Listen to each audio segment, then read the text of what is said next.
Some people change the world in very big ways. They become kings, queens, or presidents. They have armies, money, and power. They make laws. They sign papers. They speak loudly so that everyone can hear them. But there are other people who change the world in a different way. They do not have big offices or a lot of money. They do not wear crowns or beautiful clothes. They do not shout. Instead, they change the world with small acts of love.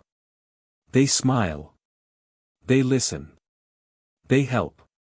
They touch the lives of people who are hurt, lonely, or afraid. Their power is kindness.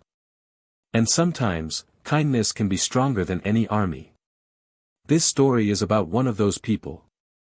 Her name is Mother Teresa. She was a small woman with a gentle voice. She never tried to be famous. She never looked for awards. But her heart was so big that it reached across the world. She gave her whole life to helping others, especially the poor, the sick, and the forgotten. In this story, you will learn about her life. You will also hear many simple English words and sentences. You can listen slowly. You can repeat them. You can feel the meaning in your heart. And maybe, you will also feel the same kindness that lived in Mother Teresa's heart. Mother Teresa's life is not just a story from the past. It is a message for today. It tells us that one person can make a big difference, even without money or power. It shows us that love can be stronger than hate, and hope can be bigger than fear. When you listen to her story, you might think, I cannot do what she did. I am not a saint. But maybe you can do something small. You can smile at someone who is sad. You can share your food with someone who is hungry. You can listen to someone's problem without judging them. These are small things, but they can change a person's day. Sometimes, they can even change a person's life. Mother Teresa often said that we do not need to do great things. We only need to do small things with great love. In this video, we will travel through her life, step by step. We will start in a small city where she was born. We will see her family and her childhood dreams. Then we will follow her to India, where she spent most of her life. We will walk with her in the crowded streets of Kolkata. We will enter the homes she built for the poor. And we will listen to her simple but powerful words. By the end, you may feel that kindness is not far away. It is in your hands too. Mother Teresa was born in the year 1910. The exact date was August 26th, but she was baptized the next day, August 27th. She was born in a city called Skopje. At that time, it was part of the Ottoman Empire. Today, it is in a small country in Europe called North Macedonia. Her birth name was Angees Gonks Bojaxiu. The name Gonks means flower bud in her language Albanian. She was the youngest of 3 children.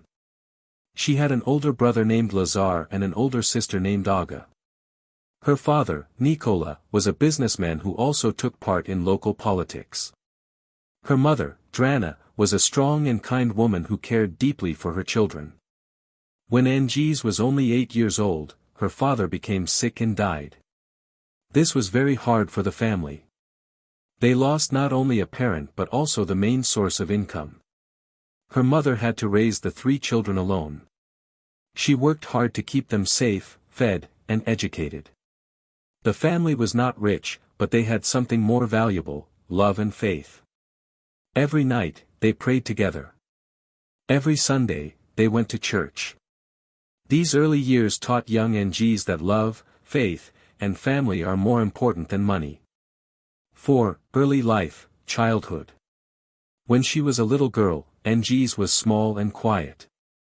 Her eyes were bright, and she had a gentle smile. She liked to listen more than to speak. She enjoyed helping her mother with small jobs at home, like cleaning or cooking. Sometimes she went with her mother to visit sick neighbors. Her mother would take food to people who were poor.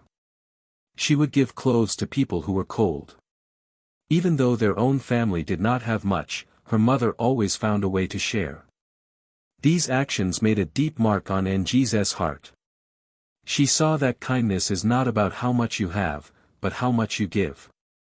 She went to a Catholic school, where she learned reading, writing, and singing. She loved music and could play the guitar. At school, she heard stories about saints, men and women who gave their lives to serve God and help others. These stories inspired her. She began to imagine her own life as one of service. She did not know how or where, but she knew she wanted to help people in need. As she grew older, Angie's dream became stronger. When she was only 12 years old, she felt a clear call in her heart to serve God. She wanted to leave her home one day and go far away to help the poor. She told her mother about her wish. Her mother listened carefully and did not stop her. She told her daughter, "Put your hand in God's hand and walk with Him."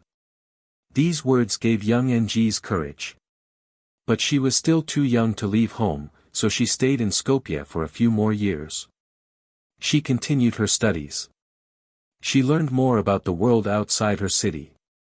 She began to pray every day, asking for guidance.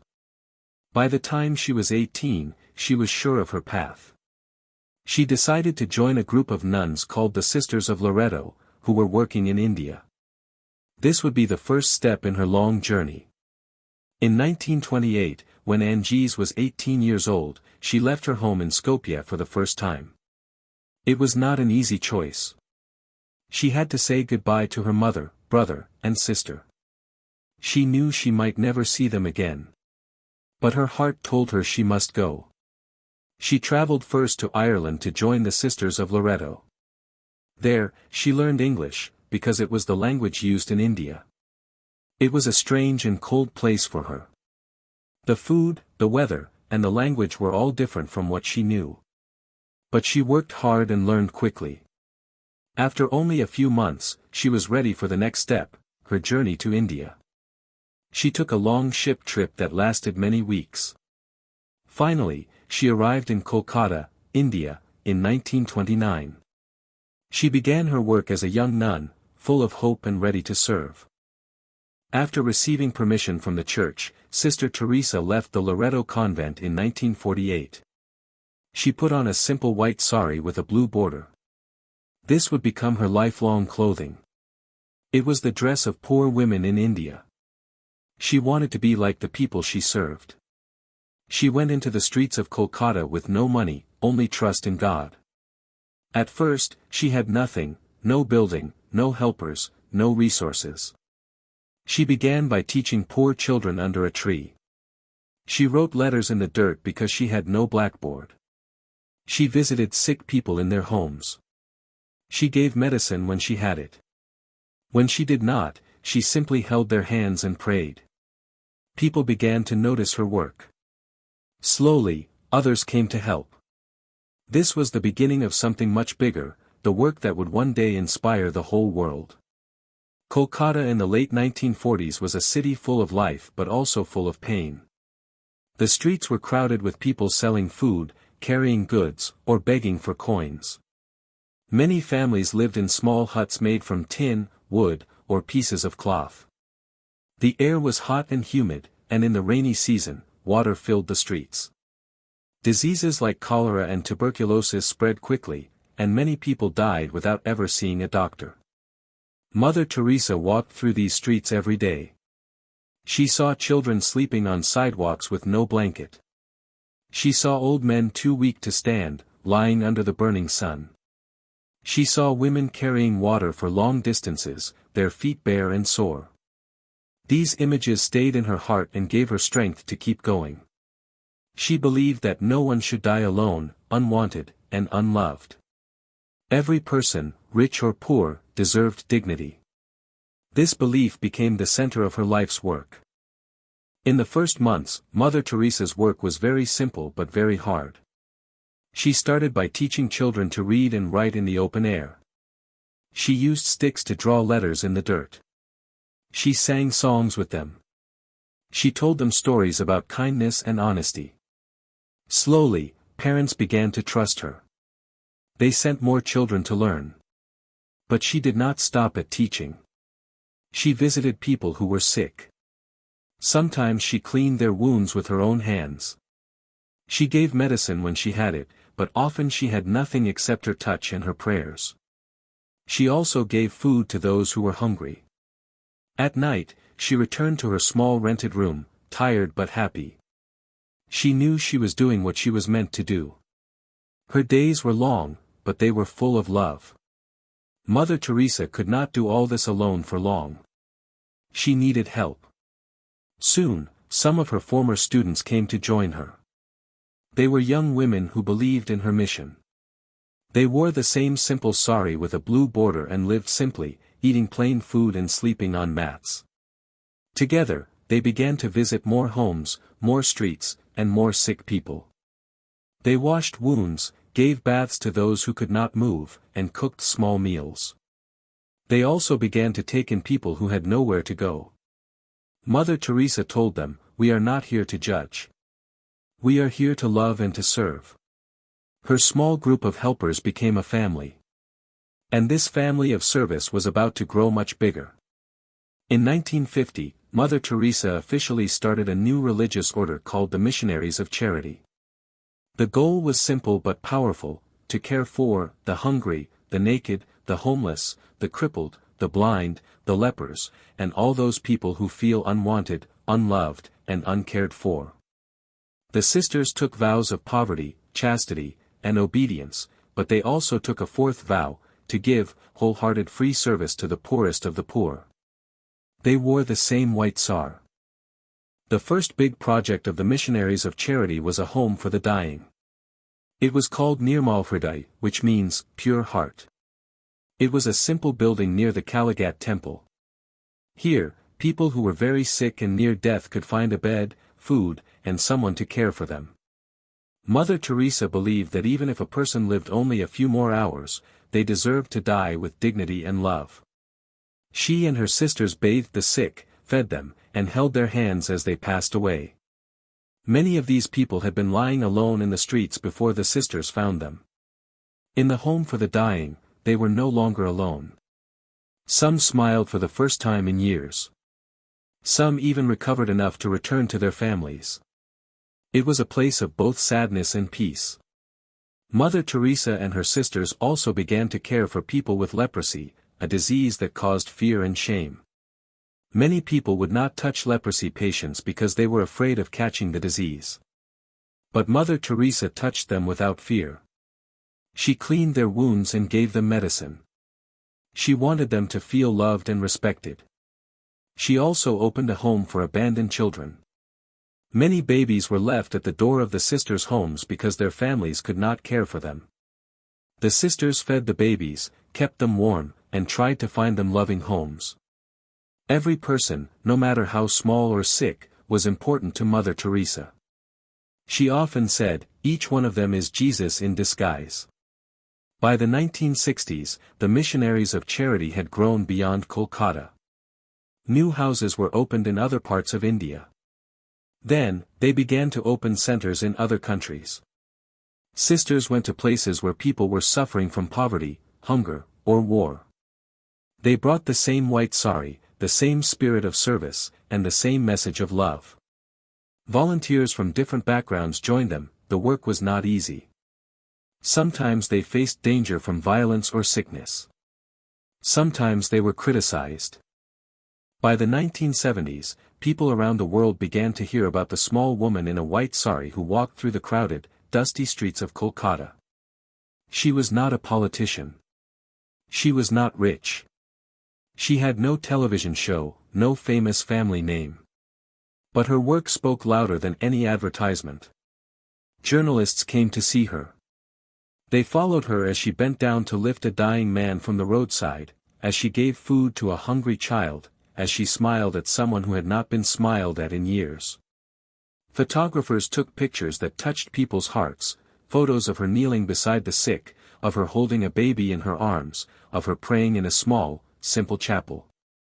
Leaders of many countries invited her to speak. She did not use these meetings to talk about herself.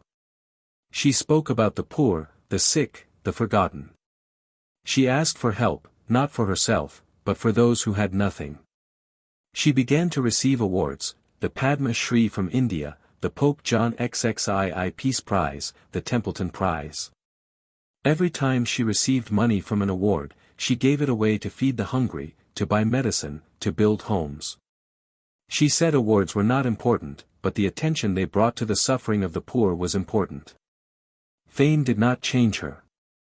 She still woke up early, prayed, and walked the same streets she had walked since the beginning. In 1979, Mother Teresa received one of the most respected awards in the world, the Nobel Peace Prize. The world's attention turned to this small woman who spoke softly but worked powerfully. She traveled to Oslo, Norway, to accept it. Many people expected her to enjoy the celebration, but she surprised them. She refused the traditional banquet given for prize winners. Instead, she asked that the money for the banquet, about $7,000, be given to feed the hungry. She said that with that money, she could feed hundreds of poor people for a year. When she gave her acceptance speech, she spoke slowly and clearly. She told the world that the worst disease was not leprosy or tuberculosis, but the feeling of being unwanted, unloved, and uncared for. She said that love begins with one person caring for another. Her words were simple, but they carried deep truth. Millions listened. Many cried.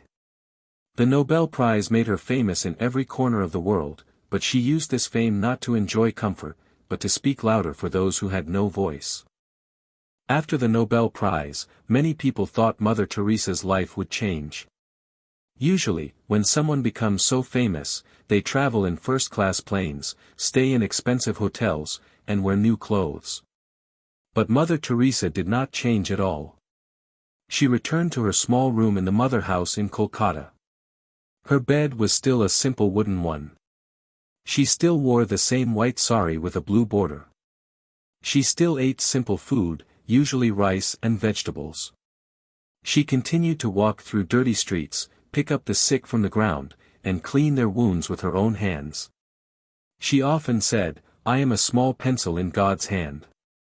He writes through me." This humility made people respect her even more. She was invited to meet presidents, queens, and kings, but she treated them the same way she treated the poorest person on the street, with kindness and respect. She wanted the powerful to remember that their strength should be used to help the weak. She remained, until the end, a servant of the poor. By the 1980s and 1990s, the missionaries of charity had grown into a worldwide family. There were thousands of sisters, brothers, and volunteers working in over 100 countries. They opened homes for AIDS patients, orphanages for abandoned children, and shelters for people living on the streets. They built schools in poor areas so children could learn to read and write. They opened soup kitchens to feed the hungry. In war zones, they gave food and comfort to refugees. Everywhere they went, people recognized the white sari with the blue border. It became a sign of hope. Young people were inspired by Mother Teresa's life and joined her mission. Others began to volunteer in their own cities. Her message, that kindness can cross any border, was no longer just in books or speeches. It was alive in thousands of people's daily actions. Mother Teresa's words were like her actions, simple, but full of power. She often spoke in short sentences that even a child could understand, but an adult could think about for a lifetime. One of her most famous sayings was, "Not all of us can do great things. But we can do small things with great love." She also said, "If you judge people, you have no time to love them." These words encouraged people to forgive, to be patient, and to see others with kindness instead of criticism. She told people not to wait for big chances to do good. Instead, they should do what they could, where they were, with what they had. People who met her often said they left feeling peaceful and encouraged. Even those who disagreed with her beliefs could not ignore her message of love. Mother Teresa often reminded people that love does not begin in faraway countries, it begins in our own homes. She said, "If you want to change the world, go home and love your family." She believed that peace in the world starts with peace in the family. She saw that many people were lonely, even in rich countries. Sometimes families lived in the same house but did not speak to each other. She encouraged people to listen to one another, to forgive quickly, and to spend time together. For her, the home was the first school of love. This teaching was simple, but it was something everyone could do. No matter how small your home or how little money you have, you can still fill it with love. She believed that love at home could grow into love in the community, and love in the community could grow into peace in the world.